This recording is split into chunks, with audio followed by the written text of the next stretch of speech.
Puji Tuhan, saudara-saudari yang terkasih di dalam Tuhan Yesus Kristus. Kembali kita bertemu di dalam seri belajar kitab Yosua.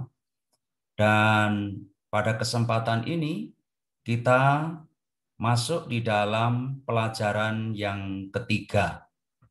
Baik, Bapak Ibu Saudara-saudari, sebelum kita sama-sama belajar, kita terlebih dahulu akan berdoa kepada Tuhan. Mari kita berdoa. Tuhan Yesus, Tuhan Yesus, Tuhan terima kasih untuk waktu ini ya Tuhan. Engkau kembali mendapatkan kami untuk datang kepada firman-Mu. Tuhan, kami mau bersama-sama belajar dalam kitab Yosua ini ya Tuhan.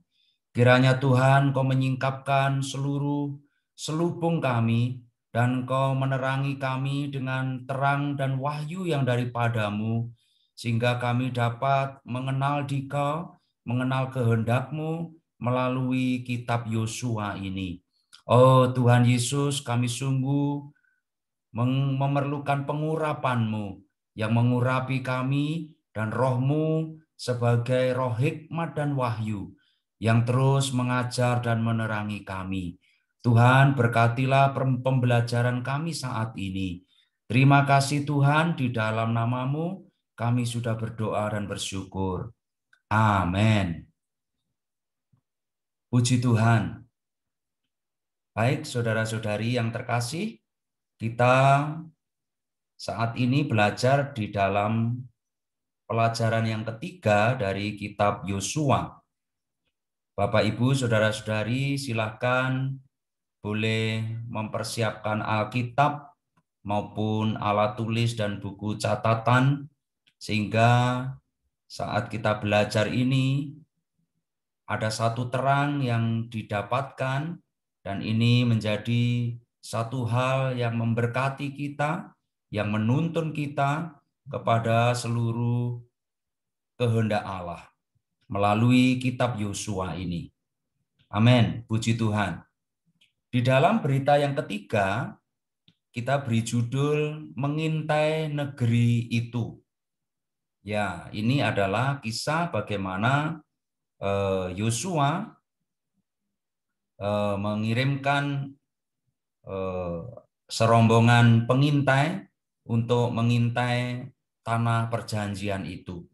Dan sebelum kita masuk di dalam pelajarannya, saya mengajak Bapak, Ibu, Saudara-saudari, kita membaca seluruh pasal yang kedua dari kitab Yosua. Kita akan sama-sama membaca Yosua pasal yang kedua. Puji Tuhan. Kita akan membaca Yosua pasal yang kedua. Di dalam pasal yang kedua ini, kita dapat mengetahui ini adalah tentang mengintai negeri itu, dan Yosua mengutus 2 orang pengintai. Yosua bin Nun dengan diam-diam melepas dari Sitim 2 orang pengintai. Katanya, pergilah, amatilah negeri itu dan kota Yeriko. Poin 2, Tuhan mempersiapkan Rahab si pelacur. Maka pergilah mereka dan sampailah mereka ke rumah seorang perempuan sundal yang bernama Rahab, lalu tidur di situ. Kemudian diberitahukanlah kepada Raja Yeriko demikian. Tadi malam ada orang datang kemari dari orang Israel untuk menyelidik negeri ini. Maka Raja Yeriko menyuruh orang kepada Rahab mengatakan, bawalah keluar orang-orang yang datang kepadamu itu, yang telah masuk ke dalam rumahmu, sebab mereka datang untuk menyelidik seluruh negeri ini. Tetapi perempuan itu telah membawa dan menyembunyikan kedua orang itu. Berkatalah ia, memang orang-orang itu telah datang kepadaku, tetapi aku tidak tahu dari mana mereka. Dan ketika pintu gerbang hendak ditutup menjelang malam, Maka keluarlah orang-orang itu. Aku tidak tahu kemana orang-orang itu pergi. Segeralah kejar mereka. Tentulah kamu dapat menyusul mereka. Tetapi perempuan itu telah menyuruh keduanya naik ke sotoh rumah dan menyembunyikan mereka di bawah timbunan batang rami yang ditebarkan di atas sotoh itu. Maka pergilah orang-orang itu mengejar mereka ke arah sungai Yordan, ke tempat penyeberangan, dan ditutuplah pintu gerbang segera sesudah pengejar-pengejar itu keluar. Tetapi sebelum kedua orang itu tidur, naiklah perempuan itu mendapatkan mereka di atas sotoh dan berkata kepada orang-orang itu, "Aku tahu bahwa Tuhan telah memberikan negeri ini kepada kamu dan bahwa kengerian terhadap kamu telah menghinggapi kami dan segala penduduk negeri ini gemetar menghadapi kamu. Sebab kami mendengar bahwa Tuhan telah mengeringkan air laut Teberau di depan kamu ketika kamu berjalan keluar dari Mesir. Dan apa yang kamu lakukan kepada kedua raja orang Amori yang di seberang sungai Yordan itu, yakni kepada Sihon dan Og yang telah kamu tumpas. Ketika kami mendengar itu, tawarlah hati kami dan jatuhlah semangat setiap orang menghadapi kamu. Sebab Tuhan Allahmu ialah Allah di langit di atas dan di bumi di bawah. Maka sekarang bersumpahlah kiranya demi Tuhan, bahwa karena aku telah berlaku ramah terhadapmu, kamu juga akan berlaku ramah terhadap kaum keluargaku. Dan berikanlah kepadaku suatu tanda yang dapat dipercaya, bahwa kamu akan membiarkan hidup ayah dan ibuku, saudara-saudaraku yang laki-laki dan yang perempuan, dan semua orang-orang mereka, dan bahwa kamu akan menyelamatkan nyawa kami dari maut." Lalu jawab kedua orang itu kepadanya, "Nyawa kamilah jaminan bagi kamu, asal jangan kau kabarkan perkara kami ini. Apabila Tuhan nanti memberikan negeri ini kepada kami, maka kami akan menunjukkan terima kasih dan setia kami kepadamu." Kemudian perempuan itu menurunkan mereka dengan tali melalui jendela, sebab rumahnya itu letaknya pada tembok kota. Jadi pada tembok itulah ia diam. Berkatalah ia kepada mereka, "Pergilah ke pegunungan, supaya pengejar-pengejar itu jangan menemui kamu, dan bersembunyilah di sana 3 hari lamanya, sampai pengejar-pengejar itu pulang. Kemudian bolehlah kamu melanjutkan perjalananmu." Kedua orang itu berkata kepadanya, "Kami akan bebas dari sumpah kami ini kepadamu, yang telah kau suruh kami ikrarkan. Sesungguhnya, apabila kami memasuki negeri ini, haruslah tali dari benang kirmisi ini kau ikatkan pada jendela tempat engkau menurunkan kami, dan ayahmu serta ibumu, saudara-saudaramu, serta seluruh kaum keluargamu, kau kumpulkan di rumahmu. Setiap orang yang keluar nanti dari pintu rumahmu harus sendiri menanggung akibatnya kalau darahnya tertumpah, dan kami tidak bersalah. Tetapi siapapun juga yang ada di dalam rumahmu, jika ada orang yang menciderainya, kamilah yang menanggung akibat pertumpahan darahnya. Tetapi jika engkau mengabarkan perkara kami ini, maka bebaslah kami dari sumpah kepadamu itu, yang telah kau suruh kami ikrarkan." Perempuan itu pun berkata, "Seperti yang telah kamu katakan, demikianlah akan terjadi."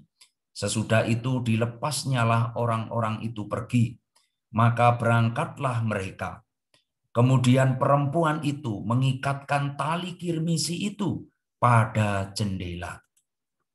Mereka pun pergilah dan tiba di pegunungan.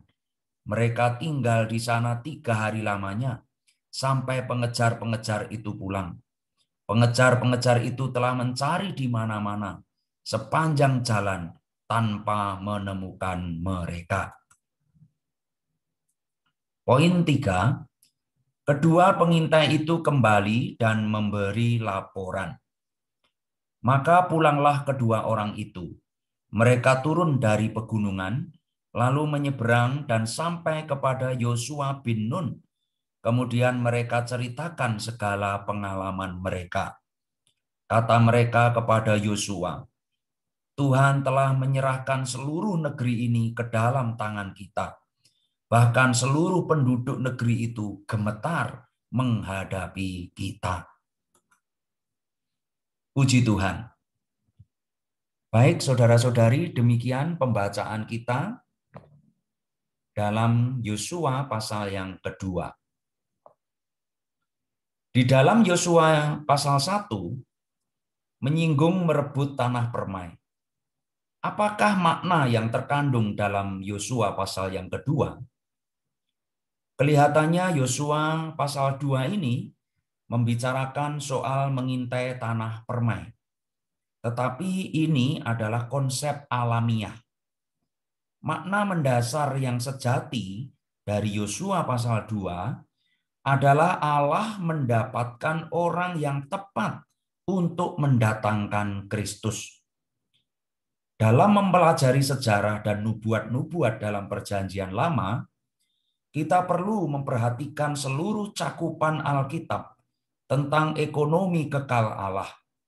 Alkitab dimulai dengan penciptaan Allah dan diakhiri dengan Kristus sebagai poros roda besar dan dengan Yerusalem baru sebagai lingkaran untuk menyatakan Allah Tritunggal selama-lamanya. Karena itu, ekonomi kekal Allah mengandung dua hal utama, yaitu Kristus dan pasangannya untuk perbesaran, pertambahan, dan perluasan Kristus. Pasangan Kristus ini akan rampung sempurna dalam Yerusalem baru sebagai ekspresi penuh Allah Tritunggal selama-lamanya. Makna yang terkandung dalam kitab Yosua adalah mengambil tanah permai yang melambangkan kita mendapatkan Kristus, ditambah mendapatkan orang-orang yang tepat untuk mendatangkan Kristus, supaya Kristus dapat disebarkan dan diperluas. Yosua pasal 1 membahas tentang mendapatkan Kristus, dan Yosua pasal 2 mengenai menyebarkan Kristus dengan mendatangkan Kristus kepada orang lain. Untuk mendapatkan Kristus, kita perlu menjadi Yosua hari ini. Berperang, merebut tanah permai, dan menikmati Kristus sebagai warisan kita. Untuk perluasan Kristus, kita perlu menjadi Rahab hari ini. Jadi kita perlu menjadi Yosua dan kita perlu menjadi Rahab. Sejumlah pengajar Alkitab menekankan bahwa Yosua pasal 1 melambangkan Efesus pasal 1. Yosua pasal 1 menunjukkan bahwa segala sesuatu sudah siap. Orang Israel telah dipersiapkan melalui pemberesan Allah terhadap mereka selama beberapa ratus tahun di Mesir dan selama 40 tahun di padang gurun. Orang Israel telah menjadi Yosua yang korporat, yang dipilih, dipanggil, ditebus, diselamatkan, dilatih, dipersiapkan, dan diperkenan oleh Allah. Ketika berada di dataran Moab, mereka tidak memiliki tanah atau warisan, tetapi mereka siap pergi bersama Allah untuk merebut tanah Kanaan yang melambangkan Kristus yang kaya dan Kristus yang al-muhid. Dalam Efesus pasal 1 yang dilambangkan oleh Yosua pasal 1, kita dapat nampak bahwa segala sesuatu sudah rampung, sudah sempurna, dan bahwa segala berkat dalam Kristus ada di surga, menanti untuk diambil oleh umat yang dipilih, ditebus, dan disempurnakan Allah untuk diambil dan dinikmati sebagai warisan mereka. Menurut pasal ini, kita telah dipilih Allah untuk berbagian dengan sifat kudusnya. Kita telah ditakdirkan Allah untuk memiliki hayatnya agar dapat menjadi anak-anaknya. Selanjutnya, penebusan Kristus telah membawa kita ke dalam Kristus sebagai perwujudan Allah Tritunggal, menjadi alam dan unsur yang olehnya kita menjadi warisan Allah. Setelah ditebus dan diletakkan dalam Kristus sebagai alam dan unsur, setiap hari kita disusun ulang dan diubah oleh unsur ini menjadi mustika untuk warisan Allah. Ketika kita mengambil Kristus dan menikmati Dia sebagai warisan kita, kita menjadi warisan Allah.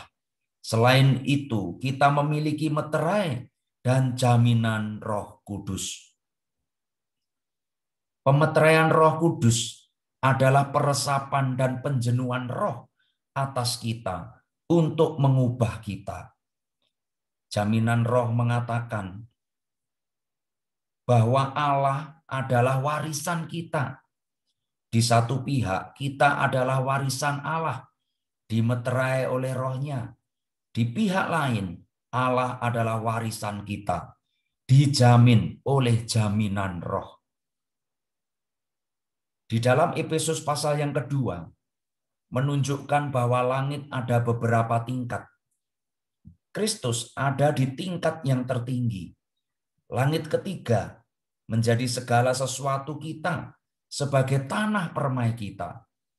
Tetapi ada langit yang lebih rendah, yaitu angkasa, di mana Satan sebagai penguasa angkasa menghalangi manusia di bumi berkontak dengan Allah dan menerima Kristus. Hal ini dilambangkan oleh orang Kanaan yang menghalangi orang Israel masuk ke tanah permai.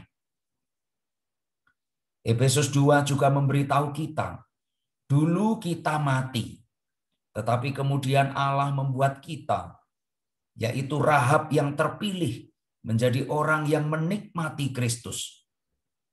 Dalam Efesus pasal 1, kita nampak Yosua, yaitu kaum beriman dalam Kristus, menerima segala berkat yang di dalam Kristus. Tetapi dalam Efesus pasal yang kedua, kita nampak Rahab, yaitu orang dosa yang bobrok, jahat, dan mati.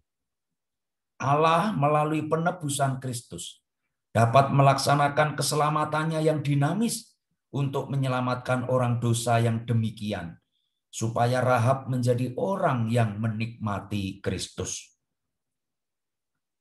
Bagaimana Rahab, seorang perempuan sundal yang telah menjual diri kepada dosa sedemikian rupa, bisa menjadi anggota dari umat pilihan Allah? Bagaimanakah dia dapat menerima Kristus dan kemudian mendatangkan Kristus kepada orang lain untuk perluasannya? Satu-satunya jalan adalah melalui iman. Iman berasal dari mendengarkan Injil. Hari ini orang-orang perlu mendengar kabar baik mengenai apa yang telah Allah lakukan melalui inkarnasi, penyaliban, kebangkitan, dan kenaikan Kristus. Orang perlu mendengar bahwa segala sesuatu telah rampung dan sempurna, dan bahwa Kristus yang al-muhid itu ada di surga untuk mereka terima. Namun Satan dan kuasanya di angkasa berusaha menghalangi mereka menerima Kristus. Satu-satunya jalan untuk mengatasi situasi ini adalah iman. Inilah pengalaman Rahab. Dia mendengar tentang perkara-perkara yang Allah lakukan bagi orang Israel di Mesir dan di padang gurun. Ia juga mendengar bagaimana Allah mengalahkan Sihon dan Og, dua raja kuat yang menjaga pintu gerbang Kanaan. Ia telah mendengar kabar baik itu, lalu percaya kepada Allah orang Israel dan ingin menjadi bagian dari umat Allah. Ketika dua orang pengintai itu datang ke Yeriko, Rahab berkontak dengan mereka dan menyembunyikan mereka dari orang-orang yang mencari mereka. Pasti ada komunikasi yang baik antara para pengintai itu dengan Rahab. Dan melalui komunikasi ini, ia mencapai keserasian dengan mereka untuk ekonomi Allah.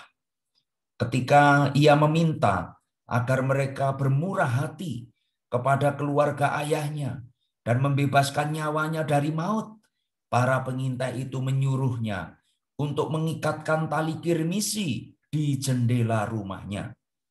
Berdasarkan perkataan para pengintai itu, ia mengikat tali kirmisi di jendelanya sebagai tanda supaya ia dan seisi keluarganya beroleh selamat. Melambangkan keselamatan seisi keluarga dari Kristus melalui penebusan darahnya. Ini merupakan petunjuk yang kuat bahwa sejarah dalam kitab Yosua berkaitan dengan ekonomi kekal Allah mengenai Kristus dalam keselamatannya melalui penebusan. Akhirnya Rahab, perempuan sundal ini, menjadi nenek moyang Kristus yang mencolok. Perempuan Kanaan ini menikah dengan Salmon, seorang pemimpin dari suku Yehuda. Dan melalui kesatuannya dengan pemimpin Yahudi ini, ia menjadi salah satu bagian Israel dan melahirkan Boas, buyut Daud. Betapa terhormatnya nama Rahab masuk dalam silsilah Kristus di dalam Matius pasal yang pertama. Ini satu tanda yang kuat bahwa catatan sejarah dalam kitab Yosua selaras dengan ekonomi kekal Allah tentang Kristus. Saudara-saudari, sekarang mari kita membahas Yosua pasal 2 ini dengan lebih rinci. Romawi pertama, Yosua mengutus 2 pengintai. Yosua mengutus 2 pengintai untuk mengintai tanah permai, khususnya Yeriko. Ini ada di dalam ayat 1. Tujuan sebenarnya Yosua mengutus pengintai adalah untuk menemukan Rahab. Romawi yang kedua. Tuhan mempersiapkan Rahab, si perempuan sundal.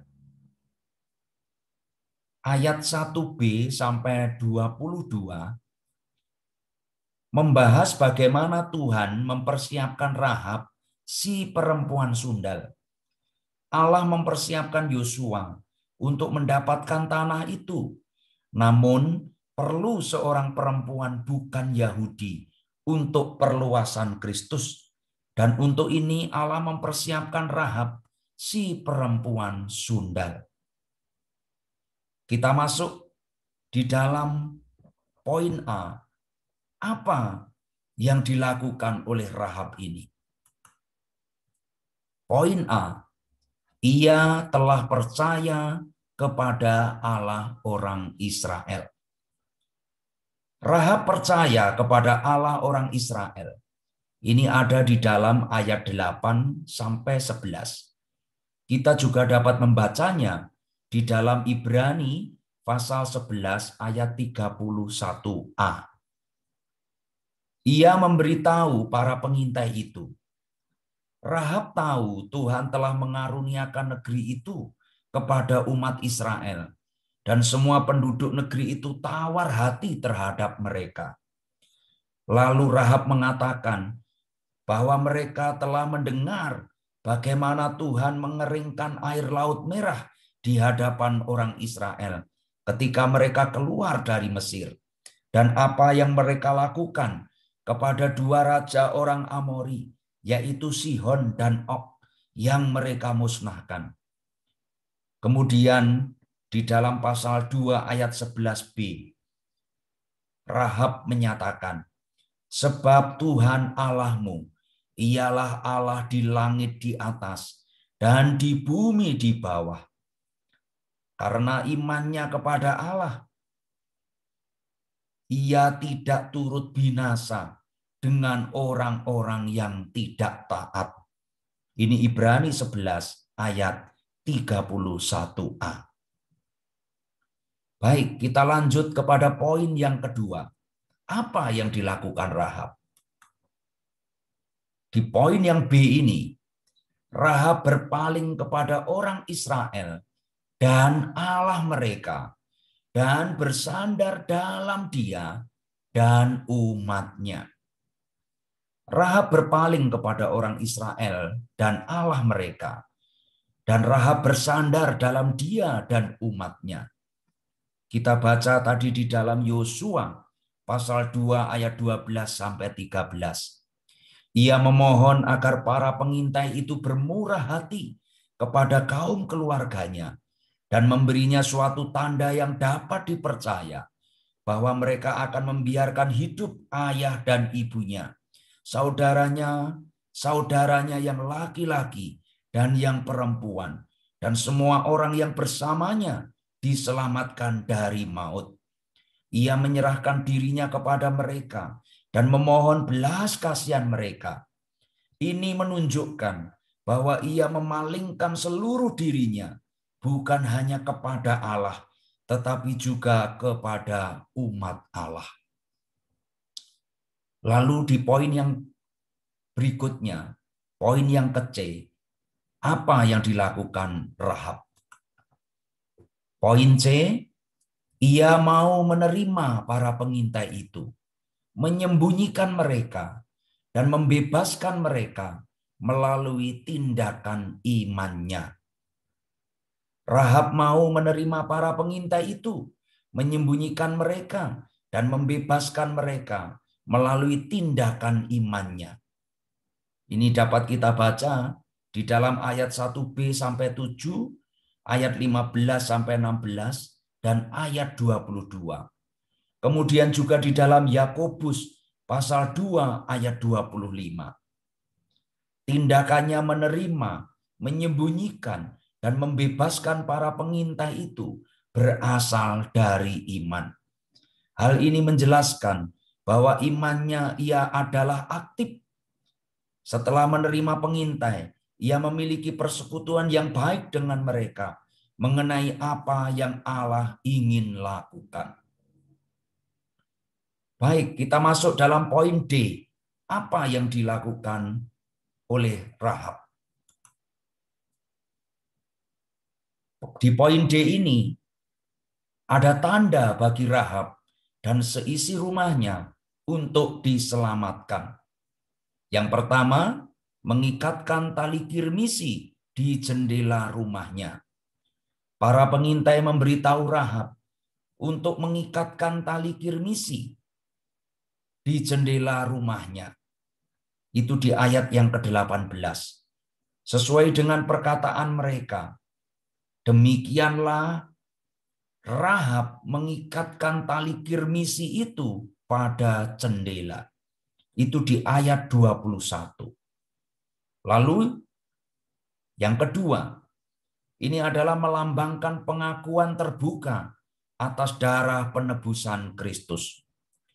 Tali kirmisi yang diikatkan di jendela rumah Rahab menggantung terbuka, bisa dilihat oleh setiap orang.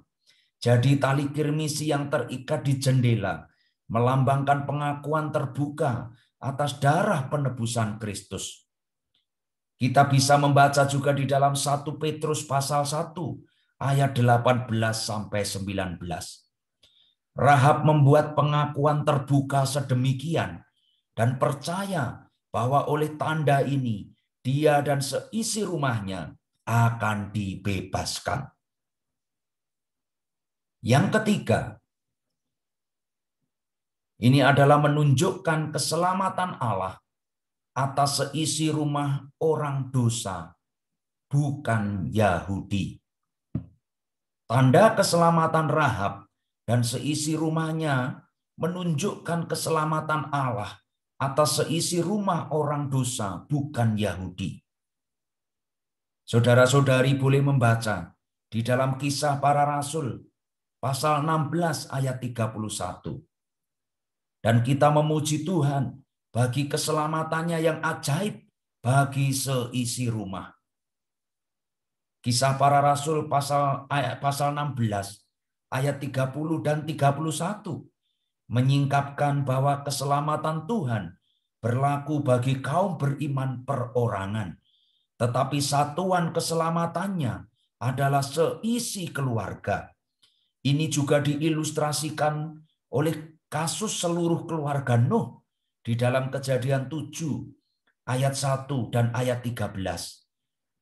Dan keluarga Israel, Keluaran 12 ayat 3 sampai 4. Kasus seluruh keluarga Rahab menguatkan bahwa seluruh keluarga seisi rumah adalah satuan keselamatan Allah.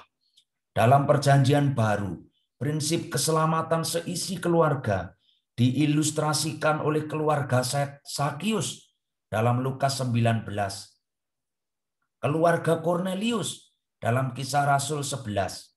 Keluarga Lydia dalam Kisah Rasul 16. Dan keluarga sipir penjara di dalam Filipi. Kemudian kita akan masuk di dalam poin yang E. Di dalam poin ini, seorang Kanaan terkutuk yang layak dibinasakan menjadi salah satu nenek moyang utama Kristus. Rahab adalah seorang Kanaan terkutuk yang layak dibinasakan. Tetapi dia menjadi salah satu nenek moyang utama Kristus. Terhubung dengan Kristus dalam inkarnasinya bagi penggenapan ekonomi kekal Allah, melalui berpaling kepada Allah dan umatnya, dan melalui menikah dengan Salmon. Pernikahannya dengan Salmon ini ditulis di dalam Matius pasal 1 ayat 5a. Yaitu Salmon adalah anak seorang pemimpin Yehuda, suku utama di Israel. Itu di dalam 1 Tawarik pasal 2 ayat 10 sampai 11. Dan mungkin saja Salmon ini adalah salah seorang dari kedua pengintai itu. Sekarang kita masuk Romawi yang ketiga. Kembalinya dua pengintai dan laporan mereka. Yosua pasal 2 ditutup dengan kembalinya dua orang pengintai dan laporan mereka. Itu di ayat 23 dan 24. Mereka menceritakan kepada Yosua semua hal yang terjadi pada diri mereka dan memberitahu dia bahwa Tuhan telah mengaruniakan negeri itu ke tangan orang Israel, dan semua penduduk di negeri itu telah tawar hati terhadap orang Israel. Laporan pengintai itu adalah perkataan benar dalam iman.